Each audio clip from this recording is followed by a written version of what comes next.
কেশবপুরে জমি নিয়ে বিরোধের জেরে বড় ভাই ভাবিকে পিটিয়ে আহত, থানায় অভিযোগ। বিস্তারিত ডেস্ক রিপোর্টে। যশোরের কেশবপুর উপজেলার হাসানপুর ইউনিয়নের কাকিলাখালী গ্রামে জমি জমা সংক্রান্ত বিরোধের জেরে বড় ভাই ও ভাবিকে পিটিয়ে আহত করার অভিযোগ উঠেছে। এই ঘটনায় আহতের ছোট দুই ভাই সহ কয়েকজনের বিরুদ্ধে থানায় লিখিত অভিযোগ দায়ের করা হয়েছে। ভুক্তভোগী পরিবার ও অভিযোগ সূত্রে জানা গেছে, গত 30 আগস্ট শনিবার দুপুর 12টার দিকে স্থানীয় গণ্যমান্য ব্যক্তিবর্গদের উপস্থিতিতে জমি জমা সংক্রান্ত বিরোধ নিয়ে সালিশি বৈঠক অনুষ্ঠিত হয়।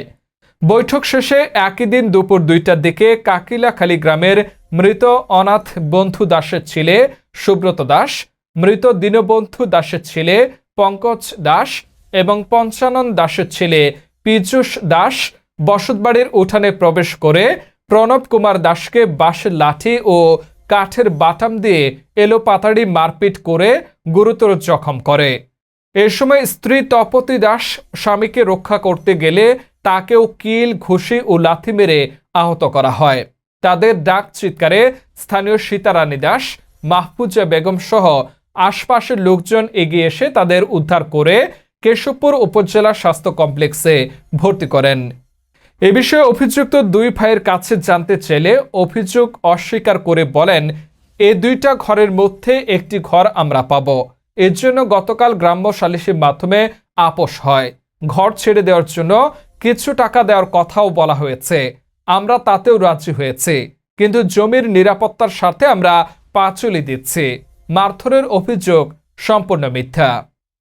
এই ব্যাপারে কেশবপুর থানার officer in charge OC Anwar Hossain বলেন, অভিযোগ পেয়েছে, তদন্ত সাপেক্ষে আইনগত ব্যবস্থা নেওয়া হবে।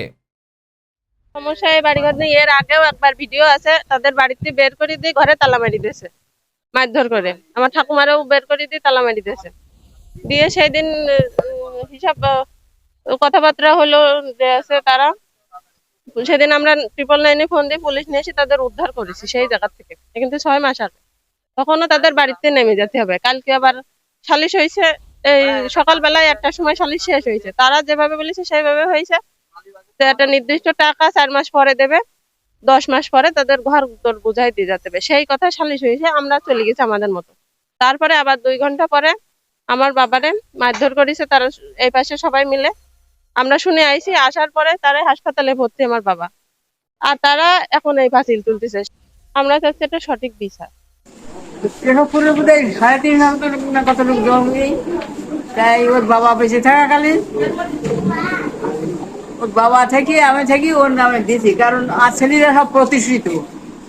কেউ চট্টগ্রাম ক্যান্টনমেন্ট কলেজের ভাইস প্রিন্সিপাল, কেউ সাতক্ষীরা সীমান্ত কলেজের প্রফেসরি করে, তার বউ হাই স্কুলের মাস্টারি করে, আর একজন তো আমেরিকায় গেছে, তার টাকা পয়সার কোনো কোন নেই।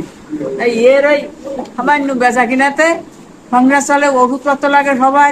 আর একটা মেয়ে বরিশাল ভার্সিটিতে পড়তিছে, তার খরচ দিতে হয়। আবার আমাদের এদিকে বিয়েতে নতুন হতে কাপড় চাপড় দিয়ে দিক লাগে, এতে তাতে অনেক কিছু।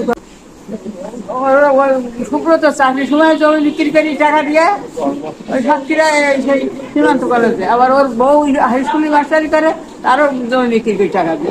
দোকানদারি করি, ওদের পড়াশোনার খরচ চালাই দিয়ে। আমার বাড়িতে আমরাই বসবাস করি। আমি আমার মা এই 3 জন বসবাস করি। ওরা বাড়ি বন্টন করার জন্য ওরা বলতেছে যে সমস্ত বাড়িতে আমাদের সাইড করে দেবে, দিয়ে ফাঁকা জায়গায় দিতে হবে। তারপরে ওরা 26 মার্চে একবার আমার পরে আক্রমণ চালায়, বাড়িতে বের করে দিয়ে আসে। ভিডিও ফুটেজও আছে এখনো পর্যন্ত আমাদের। জোর করে আমার বাড়িতে বের করে দেওয়া, তারপরে মারধর করা, এইগুলো করেছে। আমার বের করে দেওয়া, তাকেও নির্যাতন করা, এই 26 মার্চে। তারপরে আবার এই বাড়ি বন্টনের জন্য গতকালকে ইউনিয়ন পরিষদের বসাবসির কথা ছিল। বসাবসি করে তারা বললো যে 1.5 লাখ টাকা আপনারা দেবো, আপনি ওই বাড়ি ফাঁকা জায়গায় যান, যেটা আমি রাজি না। তারপরে দেখলাম দরকার নেই, আমি আপত্তিনামায় স্বাক্ষর করে দিচ্ছি। দেওয়ার পরে তারপরে ওরা ওই লোকজন চলে যাওয়ার পরে আমার অকথ্য কথাবার্তায় মার সামনে গালাগালি করতেছে আমার এই 3 নম্বর ভাই। 3 নম্বর ভাইয়ের গালাগালি করতেছে। ব্রত দাস সীমান্ত আদর্শ কলেজ প্রফেসর সীমান্ত আদর্শ সাতক্ষীরা, এরা সাংঘাতিক গালাগালি করতেছে এবং আমি তার প্রতিবাদ করাতে সে ক্ষিপ্ত হয়ে আমার পরে এসে মানে ধরিয়ে আমাকে মেরিয়ে তারপরে এখানে মানে আমি প্রচন্ডভাবে আঘাত পাইছি। দেখেন এখানে রক্ত দাগও আছে এইখানে। তারপরে আমার গলা এইভাবে ধরে। আমি সুষ্ঠু বিচার চাই, তা এখন সুষ্ঠু বিচার কিভাবে হয়? সেই জন্য যেহেতু সে ঘরটা ছেড়ে দিবে, তার জন্য সে 50,000 টাকা দেবে। আমরা তাতে রাজি হয়ে সেই অঙ্গীকার নামে আমরা সেও স্বাক্ষর করেছে, আমরা স্বাক্ষর করেছি বিধায়। টাকা কারা দেবে? টাকা আমরা 2 ভাই দেবো। 50,000 টাকা দেওয়ার 50,000 টাকা কি দিয়েছেন? না, দিইনি। কথা ছিল সে যখন কাজ শুরু করবে তখন আমরা টাকাটা দিব। এখন যদি বলে সে ঘর ছেড়ে দেওয়ার সত্ত্বে 50,000 টাকা পাবে, ঘর ছেড়ে দিকে আমি এখন স্ট্যান্ডিং টাকাগুলো দিয়ে দেবো।